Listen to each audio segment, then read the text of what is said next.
Buenas tardes, buenas noches, buenos días. Gracias a todos que nos sintonizan en diferentes partes del mundo. Yo siempre he dicho, la juventud promete mucho y en este caso Pablo Rodríguez conversa con nosotros, un joven profesional que está activo dentro de las opiniones, dentro de los conocimientos. Bienvenido, gracias. Estamos viviendo estos momentos difíciles. Veo que algunas carreteras están paralizadas, en fin, pero aparte de eso, la parte jurídica, ¿cómo afecta esto al orden constitucional? ¿Cómo afecta esto a la credibilidad del derecho y a la credibilidad de las instituciones del Estado? Bienvenido, Pablo.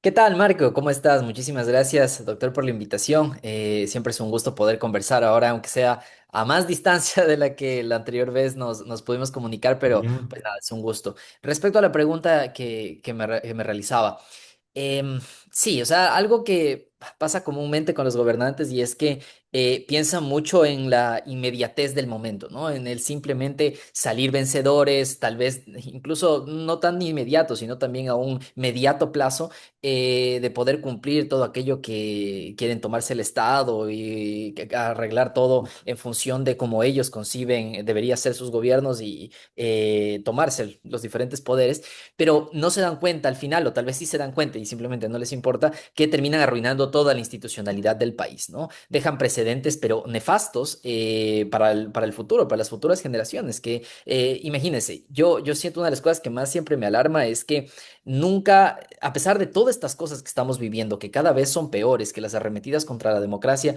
son mucho más fuertes, mucho más calculadas, también son mucho más descaradas, porque ya ni siquiera tampoco guardan ningún tipo de forma jurídica ni legal, se intentan hacer una especie de atropellos ahí mentales para poder explicar aquellas cosas que son inexplicables, que son injustificables. Y lo más grave es que debido a que no hay una gran reacción, o sea, hay una reacción ciudadana, pero no como se esperaría que haya, debido a la represión, debido a una serie de factores que le permiten a este gobierno seguir vigente a pesar de todas las cosas que hemos vivido, se termina legitimando eso, ¿no? La trampa como manera de hacer política, la mentira como manera de hacer política, y sobre todo también el seguir priorizando a las grandes élites económicas en lugar de la gente. Bien, ahora, tal vez algún factor que influye en el comportamiento de los ciudadanos desde el temor a la represión que se ha implementado a través del gobierno nacional, al decir que 30 años de prisión por obstaculizar, bueno, en fin, una serie de circunstancias, el miedo que tienen hacia el poder, que en algún momento desborde en prepotencia, y además de eso, la criminalización de los actos de los ciudadanos como si fuesen terroristas. ¿Esto inmoviliza al pueblo o esto hace que el pueblo tenga más fuerza para luchar? Depende mucho de quién le pregunten, de qué parte del pueblo estemos hablando, ¿no? Porque, por ejemplo, si estamos hablando de un pueblo que ha perdido tanto, o sea, que ha sido tan golpeado que en realidad y como yo lo decía en muchas ocasiones, o sea, ir al paro es una cuestión de supervivencia, ¿no? Para ciertas personas, tal vez eso radicaliza mucho más la protesta, ¿no? Porque es como que, este todavía nos quiere venir a censurar aquello una expresión que es legítima, ¿no? De descontento popular, entonces te puede radicalizar mucho más y hacer que más gente salga a la calle. Pero en cambio, a esa clase media, a una clase media baja incluso, que de alguna manera puede estar sobreviviendo, haciendo, chuta, maromas ahí mentales y de sus presupuestos para poder seguir adelante, pero puede costear un poquito mejor estas embatidas neoliberales. Al final sí le termina inmovilizando, ¿no? Porque tiene mucho más que perder. Creo que en eso se resume todo. ¿Qué tanto tienes por perder? ¿No? Entonces, si tal vez ellos sí tienen un trabajo estable, o independientemente de si sea dentro del sector público o privado, mucho más si es en el sector público, pues intenta cuidarse un poquito más sus formas, las cosas que dice. Además, recuerde que estamos en una vigilancia constante también por parte del gobierno nacional, que si bien la Corte Constitucional se tumbó con estas medidas cautelares, todo el tema de la ley con la que estaban buscando, sí, según ellos, desmontar las economías criminales y todas las organizaciones, realizando toda la investigación y el espionaje a las mismas, pero al final termina siendo un espionaje más bien a sus opositores políticos, ¿no? Lo vimos igualmente con cómo estaban siguiendo, realizando los seguimientos, investigando a qué hora salía, dónde salía, que el cuy ya está en la granja, que no sé qué cosas que decían quienes estaban haciendo el seguimiento a Leonidas Sisa, ¿no? Entonces sí, inevitablemente termina desmovilizando a mucha gente y como también el gobierno juega a este tema de buscar también y quitar a sus opositores políticos, a aquellos funcionarios que tal vez estaban del otro lado de la orilla, pero ahora se han sumado, no sé si por réditos económicos, no sé si por demás promesas, pero evidentemente él tiene el poder económico, tiene el poder político y ese poder político le permite también tomarse y presionar hacia los otros poderes. Entonces, como hay una vulneración evidente de las institucionalidades, de la división de poderes y todo lo demás, usted ve como él directamente le habla como si fueran sus empleados al CNE, a la justicia, a todo lo demás. Pues evidentemente está dinamitado y es normal poder sentir miedo, ¿no? Yo lo he Sí, sentido en muchas ocasiones también. bueno, el miedo es un sentimiento que paraliza. Se dice que las personas que tienen un miedo se quedan estáticas, en este caso están buscando ese propósito, pero que la supervivencia está por encima de todo. Se dice que cuando el hambre, la necesidad de medicinas, en fin, llega a ciertos límites, la ley prácticamente va a ser vulnerada. Es decir, la gente no trepida frente a la necesidad de la supervivencia en inobservar la ley. Esto es lo que está manejando el Estado ecuatoriano como una forma no de derecho, sino como una forma de amenaza al sistema. Yo creo que estoy completamente de acuerdo con lo que usted dice con respecto a la supervivencia, pero el problema es que yo siento que un poco se está estancando porque quienes principalmente están, digamos, aupados, ¿no es cierto?, para poder seguir protestando y para poder exigir esos derechos son precisamente las clases más populares. Por eso usted ve que las concentraciones principalmente son en Cayambe, en Imbabura, son poblaciones igualmente indígenas que están, que viven esas carencias, ¿no? De primera mano. Entonces, para ellos sí se convierte en un tema de supervivencia, ¿no? Pero para los otros, que, como le digo, sí está más difícil, pero tal vez haciendo alguna otra cosa se puede intentar compensar, pues no termina radicalizando, ¿no? Y no sé actualmente cómo se vayan a desenvolver las cosas. Veo que sí están paralizadas algunas vías en el norte, lo que puedo ver aquí a la distancia sobre todo. También tienen hoy la encargada de la comunicación del gobierno diciendo que sí, son simplemente unas 80 personas, que ellos les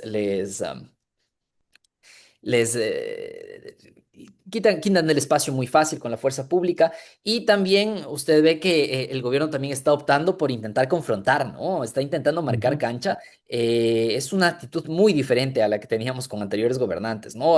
Yo creo que uno de los primeros errores de la oposición a Noboa fue no reconocer las capacidades de tu adversario, ¿no? Y creo que el tipo evidentemente es un tipo inteligente, ¿no? Ahora esa inteligencia, evidentemente, que la usa no para beneficiar a las grandes mayorías, sino simplemente a sus bolsillos y con una serie de estrategias que no solo son inmorales, sino que también son muy cuestionables, ¿no? Terriblemente cuestionables. Y lo que ahorita acabé de ver justo antes de entrar a la entrevista, que habían ido para pararse al frente de la sede del movimiento indígena en Cotopaxi, o sea, de los primeros que se están parando duro a protestar al frente de ellos. Imagínense, entonces es una manera también muy distinta de ver la política desde el gobierno. Y por cierto, hay una especie de provocación en el sentido de movilizar. Ojalá no se dé un enfrentamiento entre partidarios y opositores al gobierno. Créete que ese es el temor que tengo. Pero por otro lado, ya entrando en materia ya constitucional, quisiera tu opinión frente a lo que la Corte Constitucional resolvió ayer. Y por mayoría absoluta, quiero decir en su totalidad, enviar al Consejo Nacional Electoral para que de alguna forma viabilice alguna forma conduzca la consulta popular y el referéndum. Ahí me parece, no sé si estoy equivocado, que en este accionar de la Corte Constitucional podría haber un prevaricato.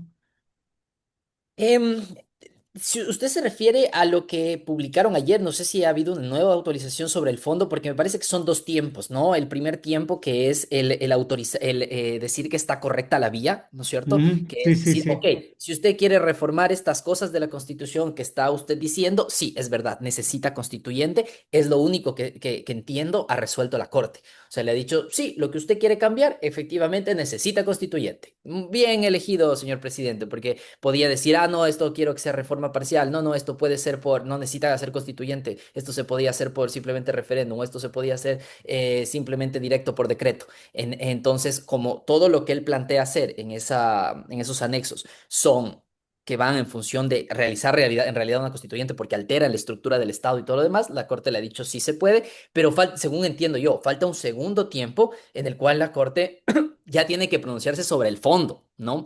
Sobre en realidad, digamos, la constituyente está bien justificada, ¿no? Y pues eso es básicamente el tema. Entonces, sí siento que tal vez con ese primer comunicado le dieron en bandeja de plata al gobierno para intentar coger ese tema y posicionar, porque ellos están posicionando en los medios, de que ya se les aprobó y que ellos ya tienen vía libre para poder hacer consulta popular y para poder hacer la consulta popular para la constituyente. Pero en realidad no es así, todavía falta el segundo pronunciamiento y me parece que Diana Tamaín, y ahí sí tengo que reconocer, está reaccionando últimamente bastante bien e inmediatamente y ella misma hizo una publicación aclarando todo esto de los segundos tiempos. Ahora, no sé si ha habido una nueva, eso es hasta lo que yo tengo entendido pasó, no sé si haya resuelto ya el segundo tiempo. Bueno, el segundo tiempo está siendo analizado, pero ya tenemos Vaya. indicios claros de lo que va a suceder. Me preocupa sobremanera porque se ha dado el primer paso y el primer paso es el más importante. Sí, que en algún momento Diana Tamaín se apresuró con el Consejo General Electoral para avalarla hasta cierto punto, pero la presión ciudadana y el conocimiento de los juristas le hicieron recular, en el sentido de que estaba abriendo un proceso electoral en donde las impugnaciones y en donde paralizarse el proceso podría traer graves consecuencias al país. Es decir, dio la mano en algún momento para que avance la consulta en la Corte Constitucional.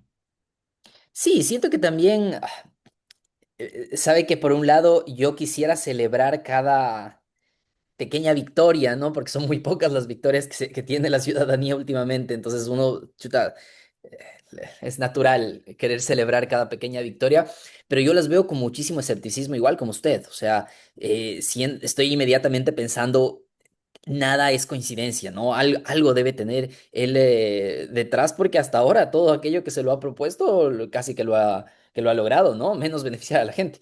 Usted vio al final lo que ha pasado con todas las presiones, con el mismo hecho de no haber pedido la licencia para hacer campaña durante las elecciones presidenciales. Al final nunca le dejó a Verónica Abad asumir la presidencia, a pesar de que iba contra toda norma. Y lo logró al final, ¿no? Con sus Ujú. argucias judiciales, sus leguleyadas o lo que sea, pero el tipo lo logró. Entonces, yo sí me mantengo escéptico de creer también que cada pequeña victoria en realidad es una victoria. Siento que él está accionando desde alguna otra parte y al final es lo que quiere que creamos, pero pues bueno, siento que al menos creo que fue generalizada también, ¿no? Ese rechazo, como usted mismo lo dice, de mucha gente que incluso lo apoyaba al presidente Noboa, pero que es evidente, o sea, no hay que tapar el sol con un dedo. Era una vulneración terrible, si está clarito, pues que para ser constituyente se necesita consulta popular y para hacer consulta popular se necesita dictamen previo de la Corte Constitucional, no hay a dónde perderse. Y ellos intentan hacer ahí unas maromas mentales para intentar justificar aquello que era injustificable. Ahora, nosotros tenemos una situación que es clara y la Corte Constitucional está siendo arrinconada para que tome alguna decisión. Varias personas, especialmente que están queriendo sembrar cierta duda en el pueblo ecuatoriano, han dicho que si la Corte Constitucional vuelve a pronunciarse sobre un hecho que ya se pronunció, estaría cometiendo un delito y que de esta forma entonces se le podría incluso sacar a la Corte Constitucional en derecho o un ardid. Bueno, yo no soy abogado, pero según yo entiendo, está todo esto estipulado, pues, de que hay los dos tiempos, la aprobación de la vía y luego la aprobación del fondo. Entonces no hay a dónde perderse, o sea, no es que sea pronunciada, está clarísima la pronunciación y recuerda esto también, y eso hay que tenerlo muy claro, que quienes son los encargados al final, dizque, porque tampoco es que eso es un vacío también en la Constitución de lo que yo he podido ver, que mucha gente dice igual que le podrían destituir a la Corte Constitucional. Los únicos que le pueden destituir a la Corte Constitucional es la Asamblea Nacional a través de juicio político, pero juicio político por delitos. Ujú. Y entonces y tiene que comprobarse primero todo eso, ¿no? Entonces es un camino larguísimo. Hasta que ellos lo logren eso, igual se queda destacada su consulta popular. Entonces, y por el otro lado, entonces el CNE no tendría tampoco, pero asumiendo que el CNE tendría la posibilidad de destituirle a esa Corte Constitucional, yo creo que el CNE también se está cuidando muchísimo las espaldas, ¿no? Porque ellos tranquilamente, si hubieran querido decirle que sí a los caprichos de Noboa, le hubieran dicho que sí, ¿no? Y aceptaban la propuesta de convocar a la consulta popular sin necesariamente realizar el dictamen previo de la Corte Constitucional, pero se le ha parado y como digo, mantengo mi escepticismo, de pronto también está todo calculado con ellos, pero luego de que ha publicado la vía, Diana Tamaín lo publicó explicando precisamente eso. Ahora falta y seguimos esperando el fondo. Entonces, si ella misma ya lo dice, está en el registro, digamos, histórico, sus redes sociales y todo lo demás, donde claramente ella conoce el proceso, ¿no? Y está al tanto de que no es que ya se ha terminado de pronunciar. Mire, aquí le leo este que pone Diana Tamaín. Pone, Por el Consejo favor. Nacional informa al país que este domingo 21 de septiembre ha recibido de la Corte Constitucional el dictamen que califica la vía de asamblea constituyente en el Correcto. Sí, sí, sí, país. explica, si amplías un poquito más, califica la vía. Es decir, que en algún momento, si se siguen estos principios, estos lineamientos, va la consulta en la primera instancia, más en la segunda instancia será de ver qué es lo que pasa. Exacto, y ella lo dice, este dictamen constituye el primero de los dos pasos. Entonces, si ella lo tiene claro y lo pone públicamente, quiere decir que se está cuidando mucho las espaldas. Entonces, yo no creo que de parte del CNE vaya esta confrontación a la Corte Constitucional, por lo menos por ahora. Bien, ok, correcto. Pero la situación es clarísima. Varios actores políticos y sociales, incluso históricos, están cuestionando. En muchas ocasiones se dijo que la Constitución de Montecristi era a medida, que era hiperpresidencialista, pero ahora están diciendo que la Constitución de Montecristi le ata y no le deja actuar al presidente de la República. Como dice la frase de nuestro pueblo, que mismo es, pues. ¿Qué mismo está pasando, pe? No sé si puedes explicarnos tú, por favor, Pablo. Es este tema que yo siempre lo digo, que el ser humano es inherente al ser humano, intentar buscar, bueno, al ser humano latinoamericano creo, intentar buscar excusas, ¿no? Intentar buscar culpables. Uno nunca es el culpable, siempre tiene que ser el culpable alguien más, ¿no? Y es una manera en la que intenta sobrevivir, me imagino.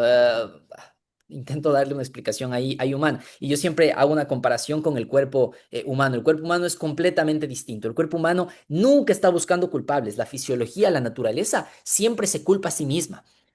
Por ejemplo, fisiología de tema de diabetes, glucosa y todo lo demás. Cuando llega la glucosa, ¿no es cierto? Tiene que la insulina llegar a las células, la insulina le abre la puerta, la glucosa entra y la célula ya tiene la glucosa para producir energía, ¿no? Entonces pasa muchas veces que esos receptores de insulina de las células no sirven para nada. Entonces no están nada sensibles. Entonces llega insulina, llega insulina, llega insulina y los receptores no funcionan, no funcionan, no funcionan, no se abre y la glucosa se queda en la sangre, se queda en la sangre, se queda en la sangre, se acumula, se acumula. Entonces la glucosa está bastante alta. Entonces ahí el cuerpo no dice pues, no dicen pues el páncreas, ay, es que este cojudo es el que nos está dando tanta comida y nos desensibilizó a nuestra insulina, ¿no? Y sigue dándonos de comer y comer y comer y comer y comer. Algo está pasando, pues que tengo la glucosa alta en la sangre. Y él no culpa al ser humano que se lo come, sino se culpa a sí mismo el páncreas. Dice, no, no, debe ser mi problema. A pesar de que él está bien, pero él se culpa a sí mismo y dice, es mi problema y produce más insulina y más insulina, ¿no? Entonces ahí es esa paradoja de que hay hiperinsulinemia, mucha insulina y también hiperglicemia, mucha glucosa al mismo tiempo. ¿Por qué? Porque el cuerpo, para intentar hacer eso que se llama la retroalimentación, Ujú. siempre se culpa a sí mismo. Y así como el páncreas, obviamente digo figuradamente piensa, ¿no? Pero así como el páncreas piensa que él es el problema y produce más insulina, el centro del hambre del cerebro también piensa que es su culpa, no le culpa al páncreas. Él piensa que es su culpa y también inactiva los centros del hambre, ¿no? Y hace que ya no tengas hambre. Entonces, todo el cuerpo cuerpo se culpa a sí mismo. Ojalá los seres humanos fuéramos como la fisiología de la naturaleza, de culparnos a nosotros mismos, intentar ver los caminos, pero aquí lo más simple es siempre buscar culpables, claro. Si es que ya se solventa, ¿no? Porque antes, ¿cuál era la muletilla? Nadie hablaba de la Corte Constitucional con Lazo. ¿Cuál era la muletilla? La Asamblea Nacional. Es que la Asamblea Nacional no le deja trabajar al presidente, ¿no? Y Claro. hasta el fin de la función de Lazo, la Asamblea Nacional era la que no le dejaba trabajar a Lazo. ¿No? Con Moreno ya no me acuerdo. ¿Cuál era la justificación que tenía Moreno? Porque Moreno tenía la Asamblea Nacional, Moreno Claro, también tenía la Corte Constitucional. Puta, por eso que es le que no. había dejado quebrado al país Correa. Ah, Esa era la claro, pues justificación. esa era la culpa inmediata. Ujú. Endeudados, sobreendeudados, ¿no? Y ellos se endeudaron más, ¿no? Luego, la mayor crecimiento de la deuda fue durante el gobierno Sí, de sí, Moreno y sí. Lazo. Pero ahí era la culpa de la deuda.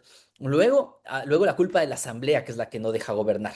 Y luego, ahora es, ya como ya tienen la asamblea, ya tienen todos los poderes, ahora la culpa es de la última, la pata coja que decía este asambleísta Castillo, el torero, la pata coja que le queda al gobierno nacional, que es la Corte Constitucional. Y cuando ya tengan la Corte Constitucional y tengan la constituyente, no sé si seguirá siendo Correa, pero alguna nueva cosa se han de inventar. Ahora de ser la culpa del mismo presidente, de la vicepresidenta, yo no sé, algunos se han de inventar.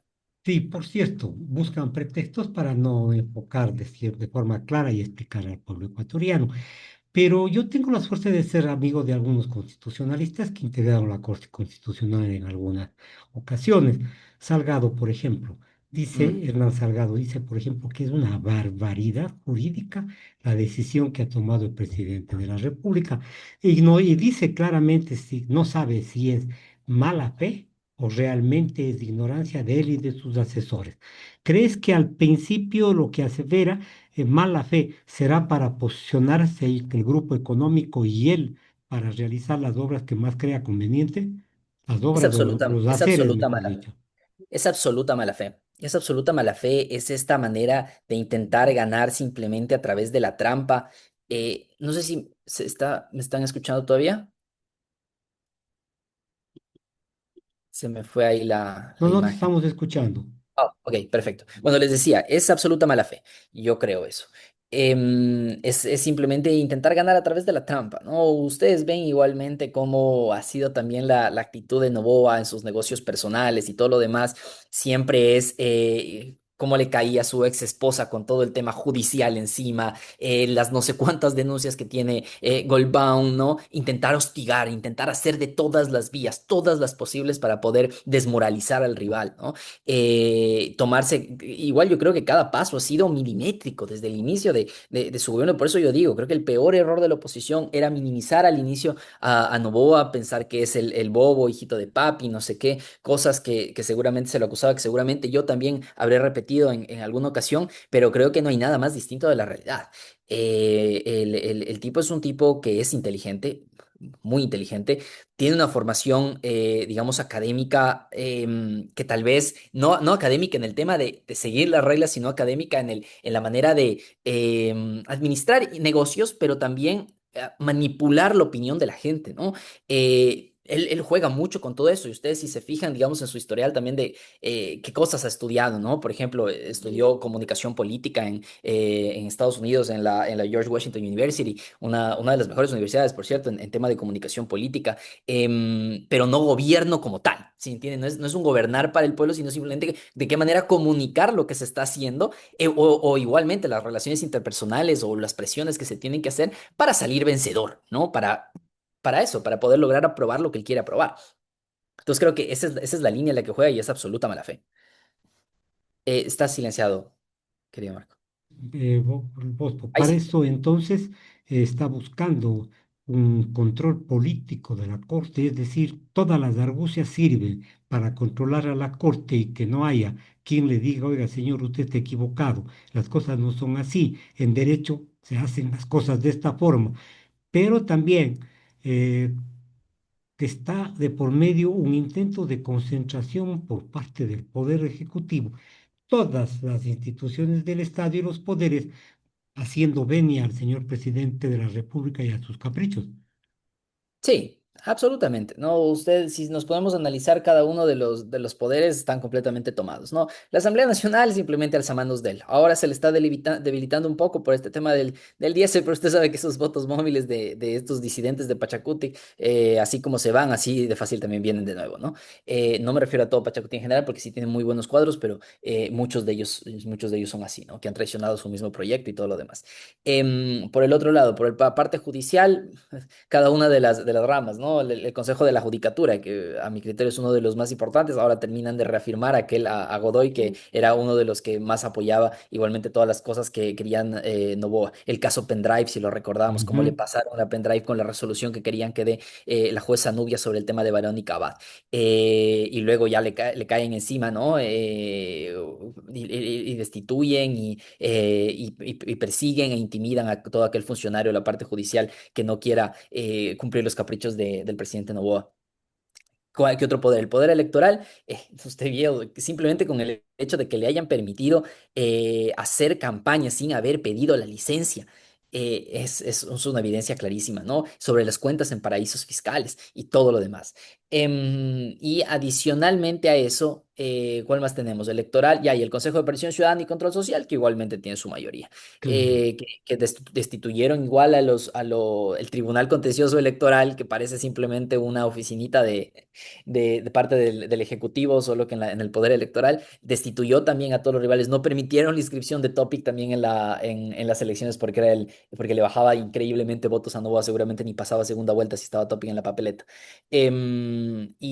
Y también, como le digo, destituyeron al CPCCS para tomarse a CPCCS. Y ahora es que tiene todos los poderes. El único que les falta es esta ramita del Poder Judicial, que es de la Corte Constitucional, y ya tienen tomado absolutamente todo el Estado sin pesos, sin contrapesos y una oposición que simplemente está encadenada a ser gobierno local, pero que también tiene su presión sobre los mismos porque es quien decide si les da o no les da fondos, ¿no?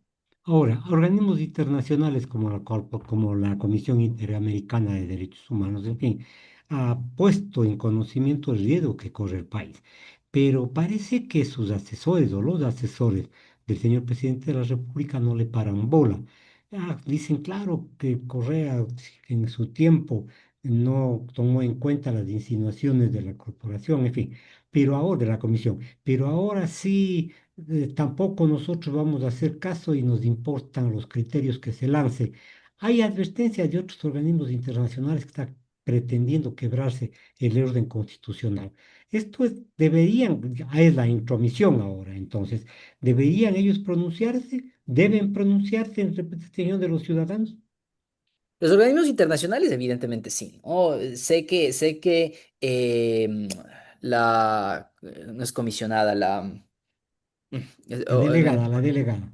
la delegada, me parece que es del Ujú. tema de independencia judicial de las Naciones Unidas, se ha pronunciado sobre el tema, que quiere decir que es básicamente las Naciones Unidas pronunciándose sobre el tema, la CIDH de la misma manera, sobre las presiones, sobre la Corte Constitucional, la amenaza de bomba y todo lo demás.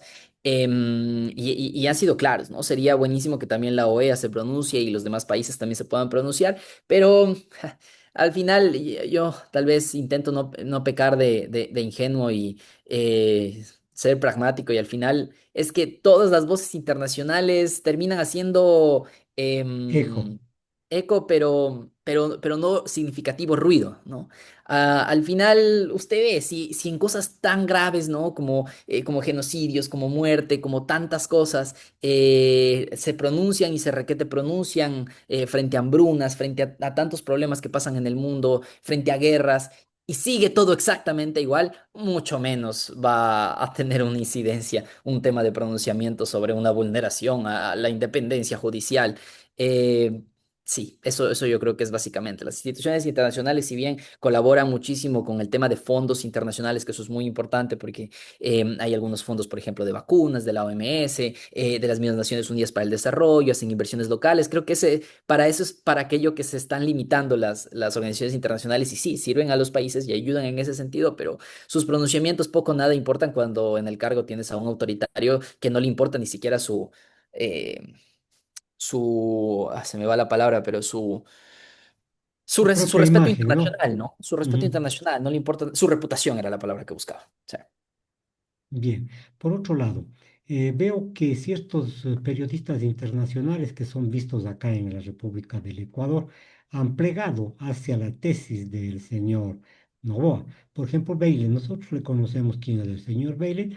Me ha llamado la atención del comunicador de la CNN, se me va el nombre, que en algún Rincón, momento, perdón.